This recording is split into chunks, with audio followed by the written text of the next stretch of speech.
Menolak diajak mudik. Ternyata suamiku diam-diam punya istri lagi dan ku permalukan dia di depan keluarganya. Sebelum masuk ke ceritanya, jangan lupa absen dulu Bunda. Bunda semuanya dari daerah mana saja. Dan bagi yang sudah subscriber semoga rezekinya lancar.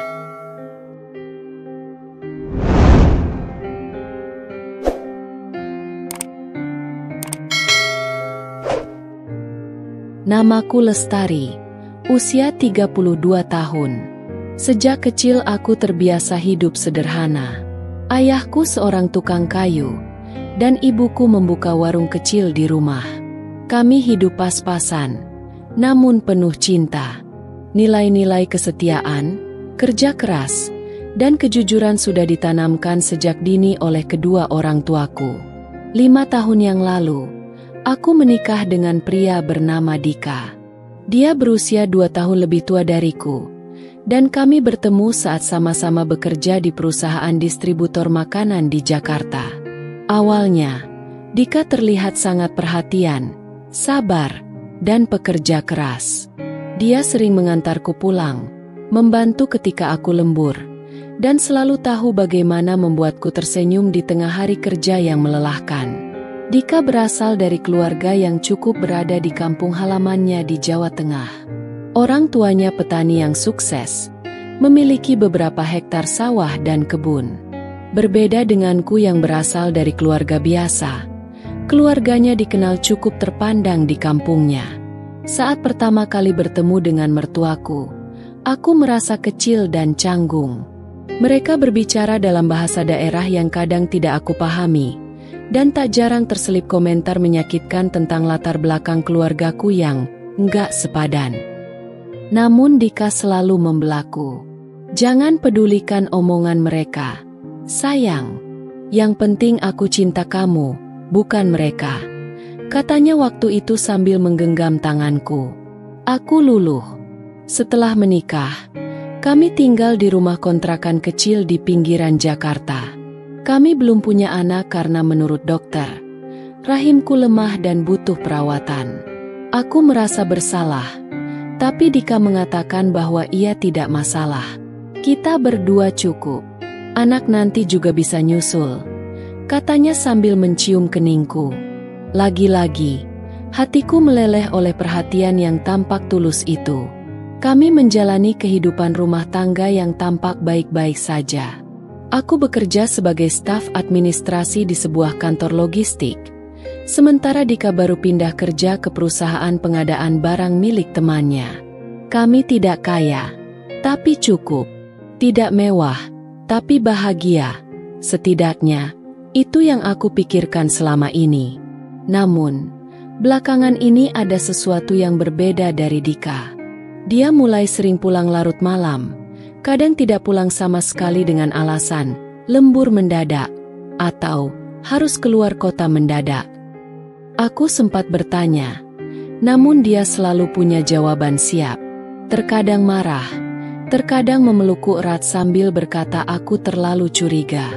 Aku mencoba mempercayainya. Bukankah itulah yang seharusnya dilakukan oleh seorang istri? Ramadan tahun ini terasa berbeda. Biasanya, setiap puasa kami akan sahur dan berbuka bersama, saling masak menu favorit masing-masing, atau minimal berbagi cerita seharian.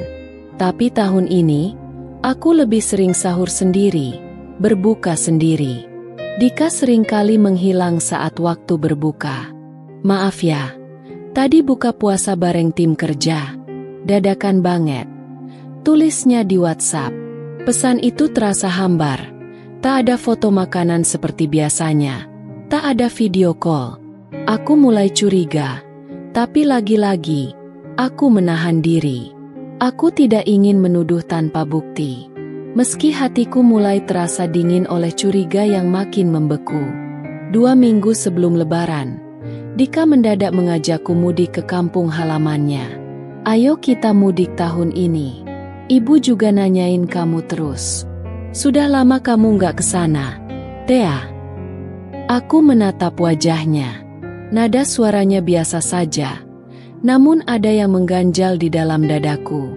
Perasaan aneh yang tak bisa kujelaskan. Aku belum tentu bisa cuti. Di kantor masih sibuk banget. Apalagi posisi lagi ganti orang. Jawabku hati-hati. Ya ambil cuti ajalah. Paling cuma seminggu. Aku menggeleng pelan. Kayaknya nggak bisa. Nanti aku nyusul kalau memang bisa. Dika tampak kecewa, tapi tidak memaksa. Ya udah, aku mudik duluan ya. Kalau bisa, nyusul aja. Nanti aku kabarin alamat lengkapnya. Aku nggak nginap di rumah ibu, nginep di rumah sepupu. Lagi ada renovasi rumah katanya. Kenapa nggak di rumah ibu aja? Rame, banyak tamu juga, katanya. Nggak enak. Aku mengangguk pelan. Dalam hati, perasaan aneh itu makin besar. Rumah ibu mertua adalah rumah besar dengan 5 kamar. Tak mungkin penuh hanya karena tamu. Tapi aku menahan diri. Aku tidak ingin bertengkar di bulan Ramadan. Beberapa hari setelah Dika berangkat mudik, suasana rumah menjadi sepi. Hanya aku sendiri, ditemani suara televisi dan sesekali deru kendaraan dari luar jendela. Aku mencoba fokus bekerja, namun pikiranku terus melayang pada Dika. Entah kenapa, malam itu aku memutuskan membuka akun Instagram Dika yang jarang ia gunakan. Aku buka-buka tag, lalu scroll bagian ditandai. Disitulah jantungku nyaris berhenti. Sebuah akun perempuan dengan nama Sari Rahmawati menandai Dika dalam beberapa foto. Ada foto mereka di sebuah rumah dengan dekorasi lebaran. Sari mengenakan mukena putih, duduk manis di dekat Dika yang tampak sedang mengaduk teh. Foto lainnya memperlihatkan mereka berdiri di depan rumah dengan tulisan, "Selamat Idul Fitri dari keluarga Sari, Dika." Hatiku serasa dihantam palu godam. Dika dan perempuan itu keluarga? Keringat dingin mengucur dari pelipisku. Aku buka akun perempuan itu. Publik. Isinya banyak foto-foto keluarga, keterangan manis, komentar orang-orang yang mengucapkan, "Semoga langgeng ya. Suami istri serasi banget." Dan, "Wah, cocok banget, Mas Dika." Aku lemas. Tanganku bergetar saat mengambil ponsel. Tanpa sadar, air mata sudah membasahi pipiku. Aku merasa seperti ditikam dari belakang oleh orang yang paling aku percaya. Bagaimana mungkin dia suamiku menikah lagi, diam-diam, dan mengaku sebagai suami sah perempuan lain di kampung halamannya? Kenapa saat mengajakku mudik dia tak memaksa seperti biasanya? Apa karena ia tahu bahwa ia akan sulit menyembunyikan segalanya jika aku ikut? Perasaanku yang semula hanya firasat, kini berubah menjadi luka nyata yang menusuk-nusuk. Malam itu, aku duduk sendiri di pojok kamar. Ponselku masih menyala dengan akun Instagram Sari terbuka. Aku membuka satu persatu komentar, mencoba memahami siapa perempuan ini. Di bionya tertulis, "Istri Mas Dika, ibu rumah tangga." Jadi selama ini, saat aku berpikir rumah tanggaku baik-baik saja, dia membangun rumah tangga lain? Aku ingat, 2 bulan lalu, Dika bilang ingin menabung untuk beli tanah di kampung. Katanya, untuk investasi. Bahkan ia pernah meminta agar aku tidak banyak bertanya soal uang karena sedang butuh fokus. Sekarang semuanya masuk akal. Semua kebohongan itu akhirnya saling terhubung seperti kepingan puzzle yang selama ini tercerai-berai. Dadaku sesak. Namun aku bukan perempuan yang akan menangis berhari-hari dan meratapi nasib tanpa tindakan. Aku bukan korban. Aku perempuan yang pernah ditempa hidup keras sejak kecil. Jika hidup mencoba menjatuhkanku, aku tahu bagaimana caranya bangkit. Aku tidak akan membiarkan Dika lepas dari ini semua. Jika ia bisa menghancurkan pernikahan kami diam-diam, maka aku pun akan membongkarnya di tempat yang paling ia takuti, di depan keluarganya sendiri. Aku akan datang ke kampung halamannya saat Lebaran nanti. Dan aku tidak akan datang sebagai istri yang memelas, tapi sebagai perempuan yang akan mengembalikan rasa malu yang selama ini dia lemparkan ke arahku. Hari-hari setelah penemuanku tentang Sari terasa seperti berjalan di atas bara. Aku tetap masuk kerja, tetap menyapa rekan-rekan dengan senyum palsu, tetap menyeduh kopi untuk diriku sendiri seperti biasa. Tapi di dalam hati, aku seperti gunung yang siap meletus kapan saja. Aku menyimpan semua screenshot dari akun Instagram Sari, foto-foto dia dan Dika, komentar orang-orang, bahkan postingan story yang sempat ia unggah dan sempat aku simpan sebelum menghilang. Story itu yang paling menghancurkan hatiku. Video pendek saat Dika dan Sari duduk di ruang tamu sambil saling menyuapi kue nastar. "Ayo, buka mulut, Ayang." Suara manja Sari menggema di telingaku. Dan Dika tertawa.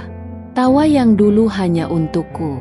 Kubiarkan video itu terus berputar ulang, seperti cambuk yang menyakitiku sekaligus membakar semangatku. Aku tahu, aku harus datang ke sana. Aku harus melihat dengan mata kepala sendiri seberapa jauh suamiku berani mengkhianatiku. Tapi aku tidak mau datang sembarangan. Aku ingin Dika tidak bisa mengelak. Aku ingin semua orang tahu siapa aku. Dan aku ingin dia kehilangan semua sandiwara yang telah ia bangun. Aku menghubungi sahabatku, Naya. Dia satu-satunya orang yang tahu tentang rumah tanggaku dari awal hingga sekarang. "Nay, aku butuh bantuanmu. Aku mau mudik ke kampung Dika," kataku di telepon dengan suara parau. Naya langsung sigap. "Kapan? Aku temenin. Jangan sendirian." Aku mengangguk meski tahu ia tak bisa melihat. "Besok. Aku udah ambil cuti 3 hari. Aku juga menghubungi rekan kerjaku yang orang Jawa Tengah dan berasal dari kabupaten yang sama dengan Dika. Dengan sedikit alasan manipulatif, aku berhasil mendapatkan informasi alamat lengkap rumah keluarga besar Dika dan rumah sepupunya, yang katanya sedang ditempati Dika. Hari keberangkatan pun tiba. Aku menyiapkan diriku sedetail mungkin. Bukan untuk pamer, tapi agar aku datang sebagai sosok yang berani. Aku mengenakan tunik putih panjang, kerudung pastel yang rapi, dan sepatu datar berwarna krem. Make up tipis untuk menyamarkan mata bengkak semalaman. Di stasiun, Naya menggenggam tanganku. "Are you sure?" tanyanya pelan. Aku mengangguk. Kalau aku diam, dia akan terus bermain api. Aku ingin jadi badai di hidupnya. Perjalanan menuju kampung halaman Dika memakan waktu hampir 7 jam dengan kereta. Sepanjang jalan, aku hanya menatap keluar jendela, membayangkan wajah Dika saat melihatku tiba-tiba muncul di depannya. Membayangkan ekspresi ketakutan, keterkejutan, dan semoga juga penyesalan. Sesampainya di stasiun tujuan, kami naik ojek online menuju alamat yang telah aku dapatkan. Suasana kampung begitu kontras dengan Jakarta. Jalan sempit berdebu, deretan rumah-rumah sederhana dengan lampu hias warna-warni menghiasi pekarangan. Suara anak-anak tertawa dan petasan meledak terdengar bersahut-sahutan. Tiba di ujung gang, aku menyuruh pengemudi berhenti. Kami turun. Itu rumahnya. Rumah cat biru muda dengan pagar besi putih.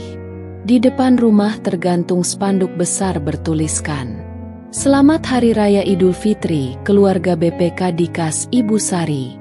Darahku mendidih. Aku mengepalkan tangan. "Tea, kita langsung masuk atau mau ngintip dulu?" bisik Naya. "Aku mau lihat sebentar biar aku tahu situasinya."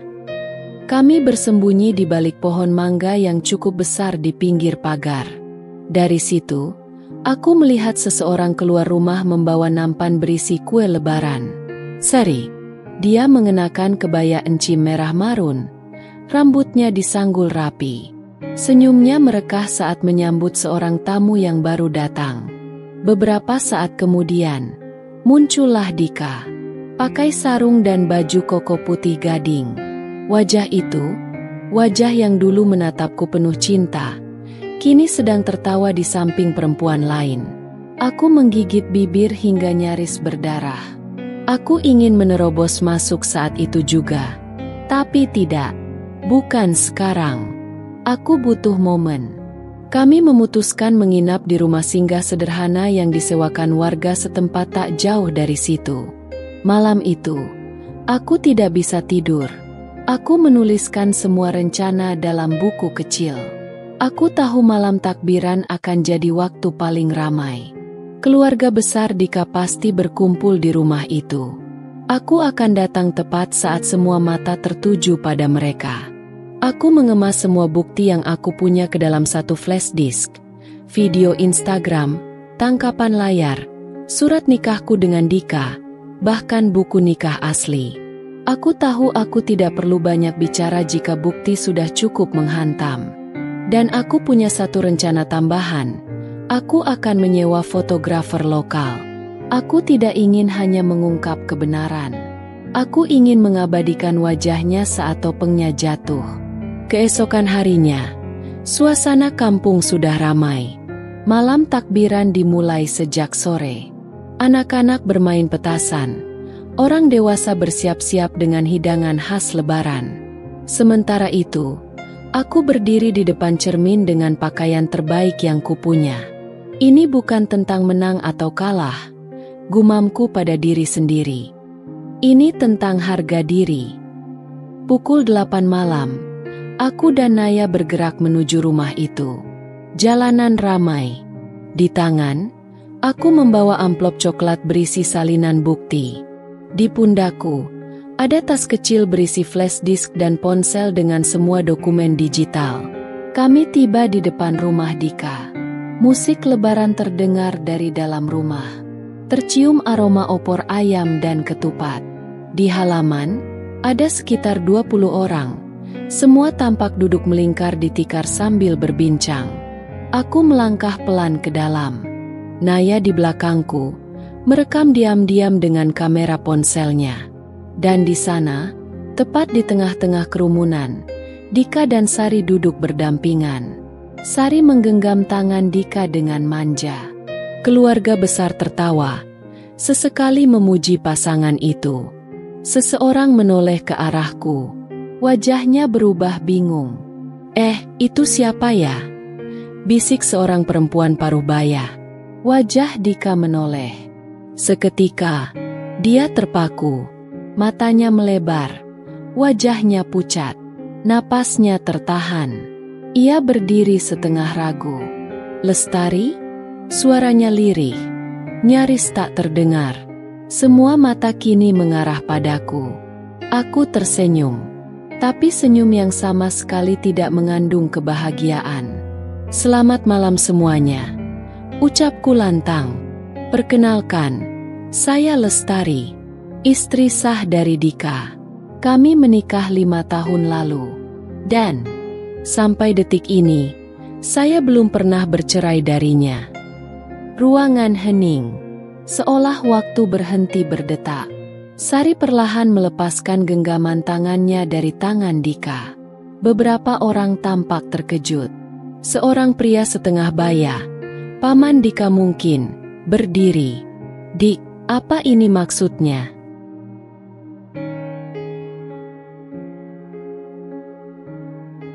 Aku melangkah maju, mengeluarkan buku nikah dari tasku. "Ini salinan buku nikah kami. Ada surat pengantar dari KUA Jakarta juga. Saya bisa tunjukkan dokumen digital dan video lengkap kalau masih ragu."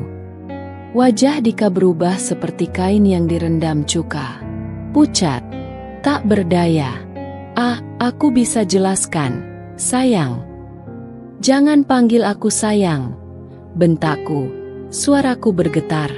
Naya maju sedikit, membuka ponsel dan menunjukkan video Instagram Sari yang pernah mentek Dika.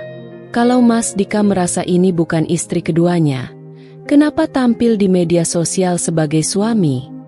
Sari tampak kebingungan. Aku nggak tahu apa-apa. Mas Dika bilang dia duda.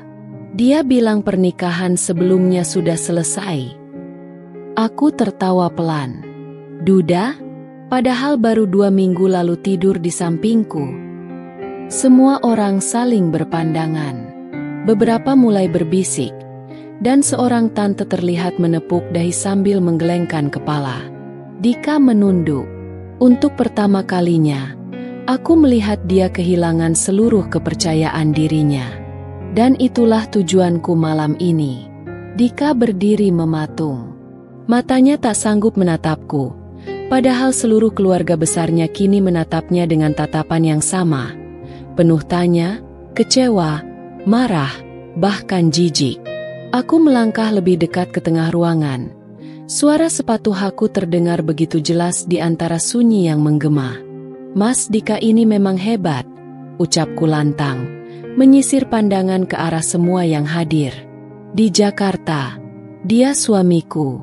Di sini, dia jadi suami orang lain. Aku nggak tahu ini disebut pengkhianatan atau cuma permainan buat dia.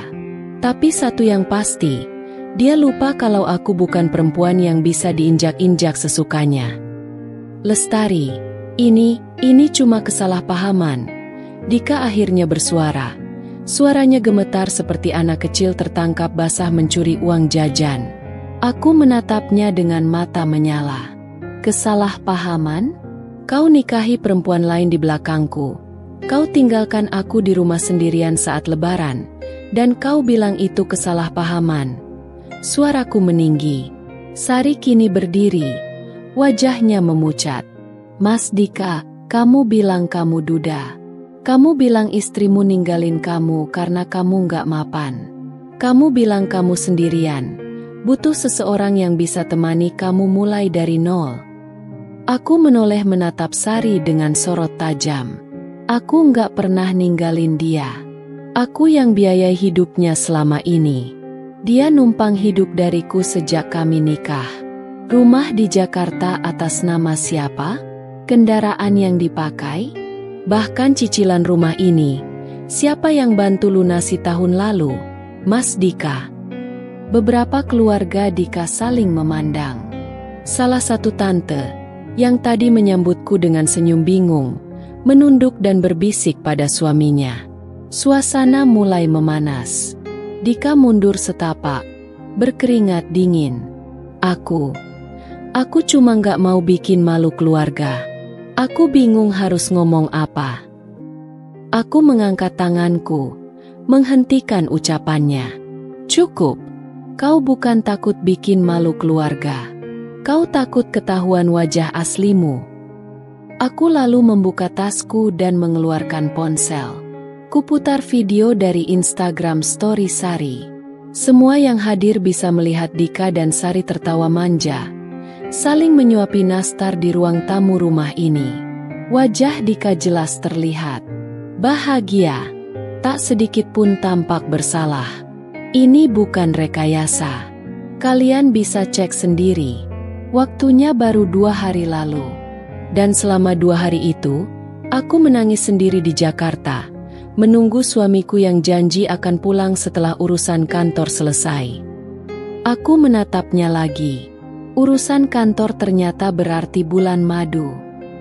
Wajah-wajah keluarga Dika semakin tegang. Beberapa anak muda merekam kejadian itu diam-diam. Aku tak peduli. Biarkan saja semua dunia tahu siapa Dika yang sebenarnya. Seorang pria setengah baya berdiri. Ayah Dika. Wajahnya merah padam. Dika, ini benar. Kau masih terikat pernikahan tapi nikah lagi diam-diam. Apa kau sudah kehilangan akal sehat? Dika tak menjawab. Diam seperti batu. Ibunya pun berdiri. Kali ini menatapku dengan mata berkaca-kaca. Lestari, kenapa kamu nggak bilang dari awal? Aku menatap beliau dengan hormat. Karena saya masih menghargai Mas Dika. Tapi dia justru menusuk dari belakang. Anak durhaka. Keluarga ini nggak pernah ngajarin kamu berbohong atau menyakiti perempuan. Dika, bentak ayahnya. Sari terduduk di kursi. Wajahnya tertutup tangan. Dia tampak syok. Tapi aku tak punya waktu untuk menghiburnya. Ini bukan tentang dia. Ini tentang aku yang akhirnya berdiri membela harga diriku sendiri. Aku membuka flash disk dan menyambungkannya ke TV yang tersedia di ruang tengah. Semua mata mengikuti. Di layar, aku tampilkan dokumen resmi, salinan buku nikah, kartu keluarga, bukti transfer gaji yang masuk rekening Dika tiap bulan, semuanya. Dia pakai uangku untuk beli cincin nikah baru. Dia pakai uangku untuk belikan kebaya untuk perempuan ini. Bahkan THR kemarin, dia minta 2 kali lipat. Katanya untuk bantu keluarga di kampung. Padahal untuk pesta ini, tante-tante dan paman-paman Dika mulai bersuara ramai. Suara-suara cemoohan mulai terdengar. Laki-laki macam apa itu? Gak punya malu. Sudah dikasih istri baik, malah main belakang. Ayah Dika kembali bersuara. Nadanya penuh kemarahan. Mulai detik ini, kamu bukan lagi anak saya, Dika. Kau bawa malu besar ke keluarga ini. Pulang sana ke Jakarta, dan bereskan semua urusanmu. Jangan pernah injakan kaki di sini lagi sampai kamu bisa bersihkan nama baik keluarga. Pak, jangan gitu Pak. Dika memelas, menunduk dalam-dalam. Ibunya pun ikut angkat bicara. Kamu bikin malu. Bahkan keponakanmu yang masih kecil tadi tanya, kenapa Om Dika punya 2 istri?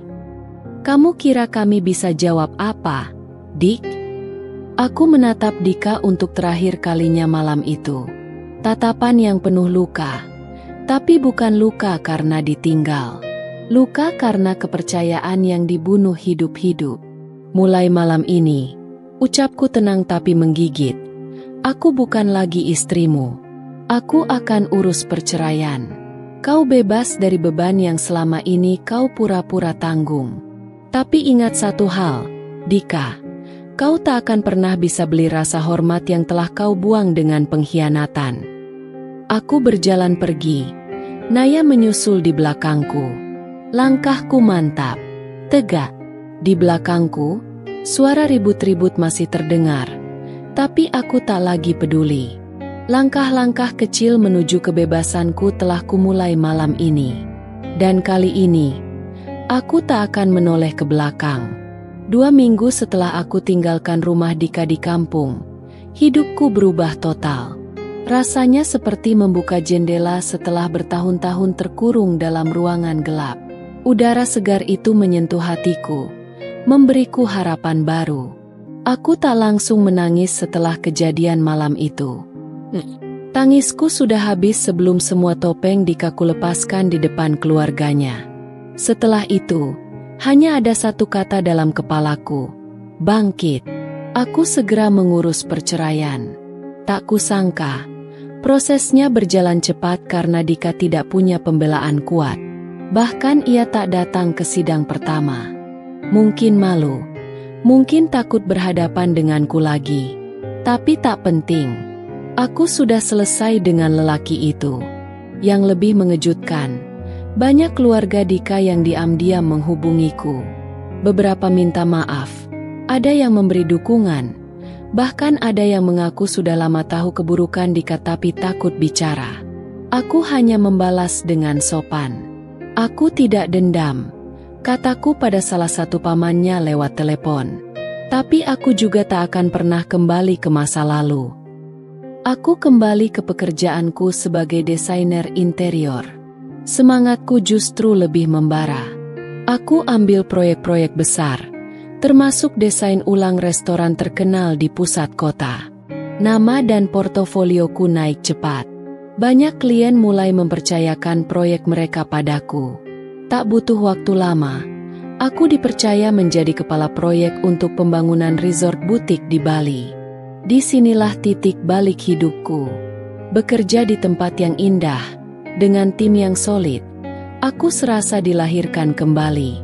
Di antara semua perubahan itu, aku pelan-pelan menyadari satu hal, aku baik-baik saja tanpanya.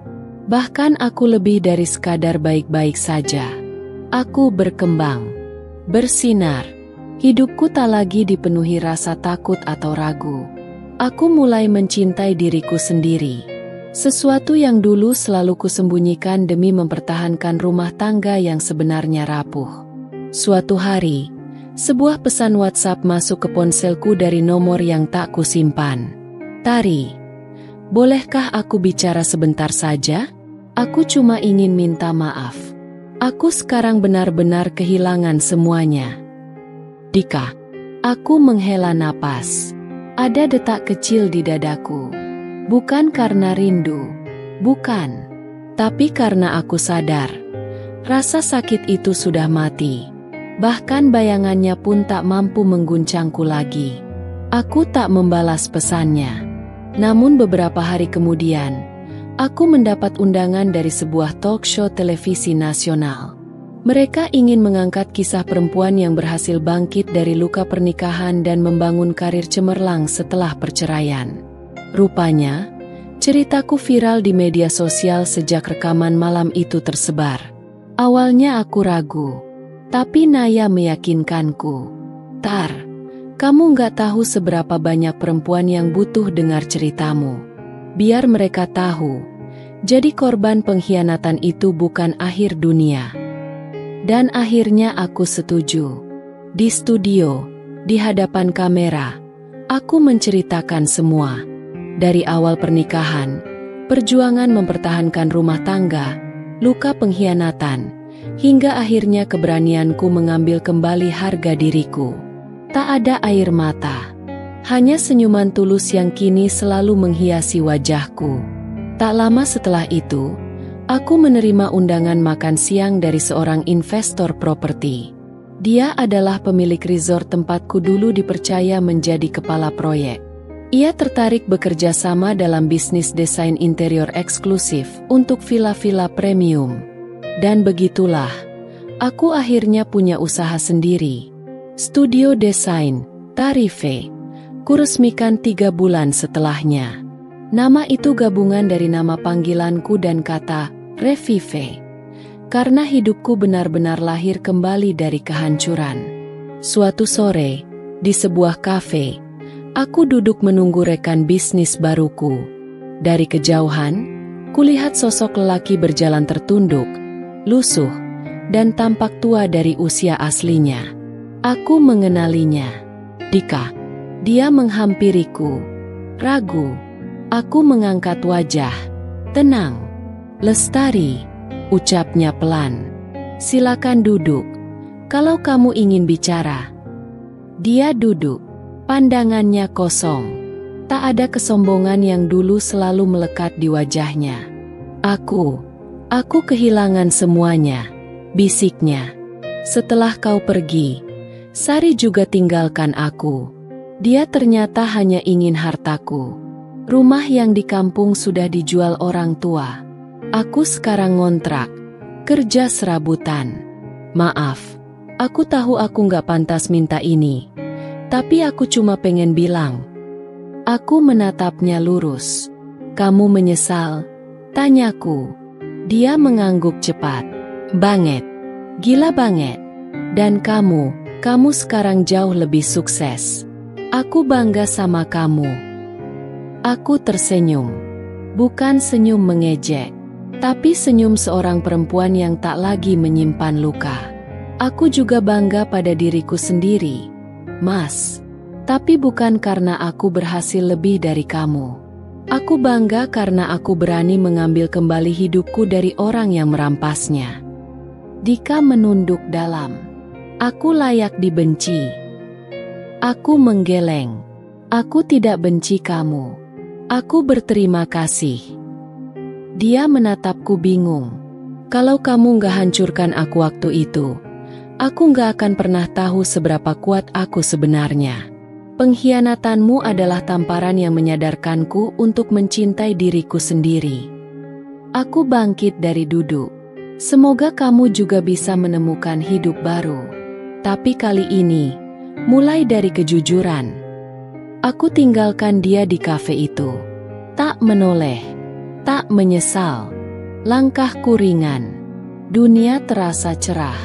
Karena aku tahu satu hal, Aku sudah menang. Aku berdiri di depan kaca, mengenakan blazer hitam elegan dengan sentuhan emas di ujung lengan. Di belakangku, ruangan kantor yang dulu hanya ada dalam mimpiku kini jadi nyata. Ruang kerja milik Lestari, perempuan yang dulu hanya dikenal sebagai istri Dika.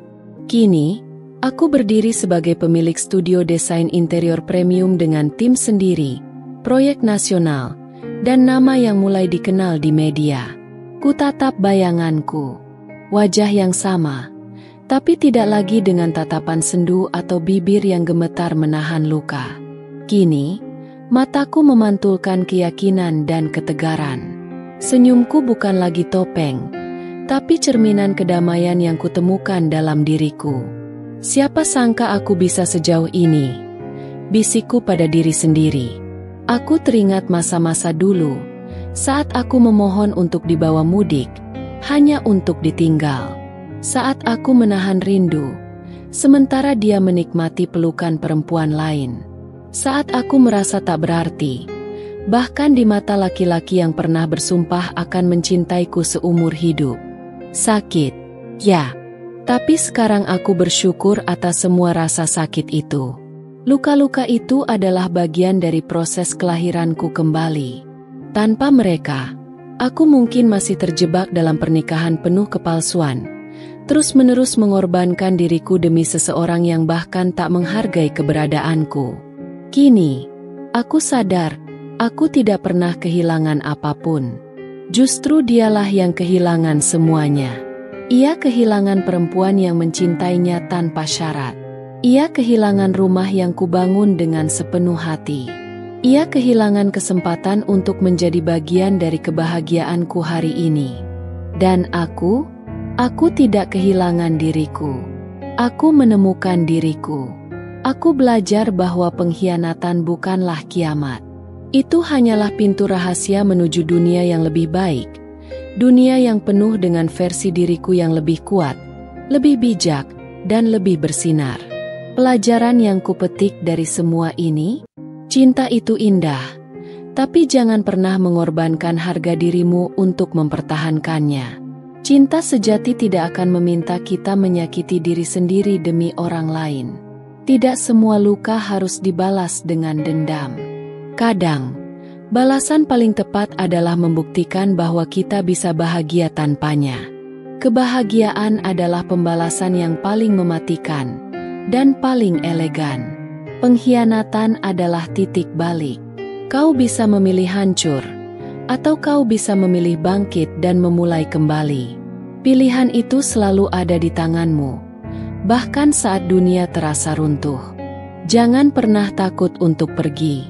Terkadang, kepergianmu dari orang yang menyakitimu adalah bentuk cinta paling murni untuk dirimu sendiri. Jangan lupa siapa dirimu sebelum kau jatuh cinta. Karena cinta sejati bukan tentang kehilangan jati diri, tapi tentang tumbuh bersama tanpa kehilangan siapa dirimu sebenarnya. Aku melangkah keluar dari ruangan kantor menuju balkon. Udara sore menyapa lembut kulitku. Jakarta mulai menyala dengan cahaya lampu-lampu kota, dan aku berdiri di tengah dunia yang kini kupeluk dengan penuh syukur. Terima kasih, Dika, bisikku lirih. Bukan karena kau menyakitiku, tapi karena kau mengajariku untuk tidak pernah lagi meremehkan kekuatanku sendiri. Lalu aku menoleh ke langit. Senja hampir turun, tapi bagiku, ini bukanlah akhir hari. Ini adalah awal. Awal dari babak baru hidupku. Awal dari hidup seorang perempuan yang sudah cukup disakiti, dan kini memilih untuk menang. Dan pada siapapun yang membaca kisahku ini, izinkan aku menyampaikan pesan terakhir. Jika kau sedang berada dalam luka yang sama, jika hatimu pernah dikhianati, dipermalukan, atau ditinggalkan, percayalah, itu bukan akhir kisahmu. Itu hanyalah awal dari keajaiban yang akan terjadi ketika kau memilih untuk kembali mencintai dirimu sendiri. Karena seperti aku, kau juga pantas menang.